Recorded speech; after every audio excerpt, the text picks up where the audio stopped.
আরজিকর হাসপাতালের ছায়ায় এবার পাঁশকুড়া সুপার স্পেশালিটি মেডিকেলে হাসপাতালের মধ্যেও এবার অস্থায়ী মহিলা স্বাস্থ্যকর্মীকে ধর্ষণের অভিযোগ উঠেছে ঠিকাদার সংস্থার ফ্যাসিলিটি ম্যানেজার তথা তৃণমূল কর্মী শেখ জাহির আব্বাস খানের বিরুদ্ধে।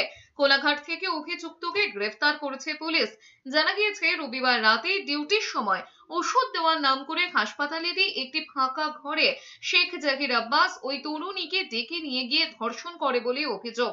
এমনকি ঘটনা প্রকাশ্যে না আনার জন্য হুমকি দিয়েছেন অভিযুক্ত বলেই খবর। জানা গেছে পাঁশকুড়া সুপার স্পেশালিটি হাসপাতালে একটি বেসরকারি সংস্থার অধীনে ওয়ার্ড গার্ল হিসেবে কাজ করতেন তমলুক থানার অন্তর্গত এলাকার এক তরুণী। তার দাবি ওই কোম্পানির ফ্যাসিলিটি ম্যানেজার যিনি পাঁশকুড়া হাসপাতালে কর্মরত ছিলেন হাসপাতালের ভিতরে একাধিকবার ধর্ষণ করে বলে অভিযোগ। এই ঘটনা বাইরে না আনার জন্য একাধিকবার তাকে হুমকি দেয় বলেও অভিযোগ।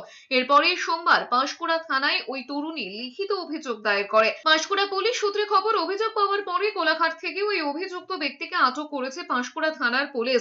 শাসক দলের মদতে দিনের পর দিন অভিযুক্তের দৌরাত্ম্য। দাবি বিজেপির কেউ দলের নাম নিতেই পারে, দোষী হলে শাস্তি পাবে।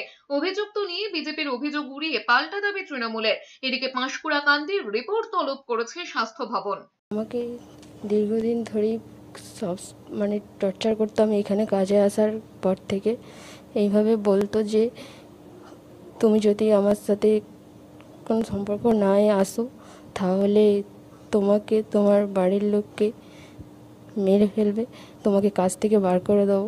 আমি আমার আগের কোম্পানির ফ্যাসিলিটি ম্যানেজারকেও ব্যাপারটা জানিয়েছিলাম, কিন্তু কোনোভাবে আমাকে সাহায্য করেনি, সবাই এড়িয়ে যাচ্ছিল। আজকে দিনের পর দিন ওই হসপিটালের মধ্যে অত্যাচার করে গেছে। আজকে ছোট বোন ছোট মাদের উপরে অত্যাচার করে গেছে। আজকে আমরা সবাই এসেছি, এই জিনিসটা আমরা কামনা করি ওর উচিত মতো শাস্তি পাক, এবং এই কামনা আরও করি যেন ফাঁসি চাই আমরা, এটাই আমাদের আবদার।